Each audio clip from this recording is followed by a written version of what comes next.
ఇక్కడున్న ఆంధ్రప్రదేశ్లోని డ్రైవర్స్ మీరందరూ? అవును సార్.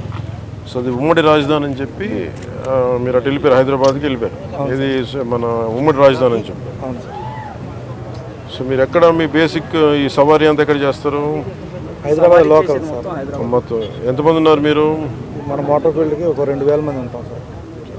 తెలంగాణ ప్రభుత్వానికి కూడా నా విన్నపం, దాదాపు 2000 మంది ఆంధ్ర డ్రైవర్స్ ఉమ్మడి రాజధాని పరిధిలో ఆల్ ఇండియా పర్మిట్ తీసుకొని, తెలంగాణ టెంపరీ పర్మిట్ తీసుకొని ట్యాక్సీలు నడుపుతూ ఉన్నారు. దాదాపు ₹1,00,000 ఈ లోన్ తీసుకొని పోస్ట్ మన ఉమ్మడి రాజధాని టైం అయిపోయింది అని చెప్పి అక్కడ స్థానికంగా ఉన్న వేలాది ఆంధ్ర డ్రైవర్లని ఇబ్బంది పెడుతున్నారు. సో ఇది నాకు రాత్రి నా దృష్టికి వచ్చింది, ఇప్పుడు నా దృష్టికి వచ్చింది. నా అపీల్ టు తెలంగాణ గవర్నమెంట్కి, అలాగే తెలంగాణ డ్రైవర్స్ సోదరులకు కూడా నా విన్నపం, ఆంధ్ర డ్రైవర్ ప్రతినిధులు కూడా మీ పొట్ట కొట్టాలని కానీ, తెలంగాణ డ్రైవర్ సోదరులు పొట్టలు కొట్టాలని కానీ, వారి కుటుంబాల తాలూకు ఆ సంపాదనని దెబ్బ కొట్టాలని కూడా ఎవరికి ఉద్దేశం లేదు. కానీ ఉన్న పరిస్థితుల్లో ఇప్పుడు మన ఉమ్మడి రాజధానికి ఉన్నాం కాబట్టి ఉన్న పరిస్థితుల్లో వాళ్ళు లోన్లు తీసుకొని బండ్లు నడుపుకుంటూ వెళ్ళారు, ఇంకా నడుపుకుంటూ ఉన్నారు. నడుపుకుంటూ ఉంటే ఈ పరిస్థితుల్లో మనకి గొడవలు దేనికి? నా అప్పీల్ టు తెలంగాణ డ్రైవర్ సోదరులకు కూడా నా అప్పీల్ ఏంటంటే, తెలంగాణ సంక్షేమం కోసం, తెలంగాణ బాగు కోసం కోరుకునే వ్యక్తుల్లో నేను చాలా బలమైన వ్యక్తిని.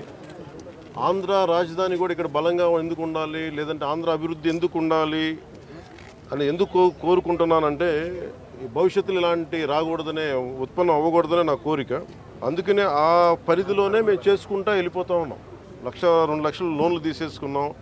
మాకు కనీసం కొంత సమయం కావాలి లోన్ తీర్చడానికి. ఇక్కడ నిజంగా నేను మాటిస్తున్నాను తెలంగాణ డ్రైవర్ సోదరులందరికీ, ఒకసారి ఇక్కడ రాజధాని పనులు మొదలవగానే అందరికీ కూడా ఇక్కడే పనులు ఎక్కువ ఉంటాయి. మీ అందరికీ కూడా మనస్ఫూర్తిగా, ఎందుకంటే మనందరం కార్మిక సోదరులందరూ బాగుండాలి, వారి కుటుంబాలు బాగుండాలి, మీ కుటుంబాలు బాగుండాలని కోరుకునేవాడిని. సో ముందస్తుగా నా విన్నపం, క్యాపిటల్ పరిధిలో ఉన్న, హైదరాబాద్ పరిధిలో ఉన్న తెలంగాణ డ్రైవర్ సోదరుల సంఘాలందరికీ కూడా నా విన్నపం ఏంటంటే, ఇది కొద్ది కాలం కొంత సహనంతో భరించండి. మీరు వేరు, మేము వేరు కదా, మనందరం ఒకటే కాదు. ఈ పరిధిలో నేను అర్థం చేసుకోగలను, కొంచెం మాకు సమయం ఇవ్వండి. పాపం డ్రైవర్ సోదరులకి, ఆంధ్ర డ్రైవర్ సోదరులకి కొంచెం సమయం ఇవ్వండి. సమయం అని కోరుకుంటాను ముందస్తుగా.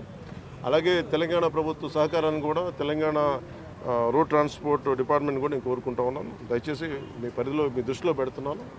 అలాగే నా తరపు నుంచి కూడా నేను కన్సర్న్ మినిస్ట్రీ కూడా నేను లెటర్ రాస్తాను. Thank you.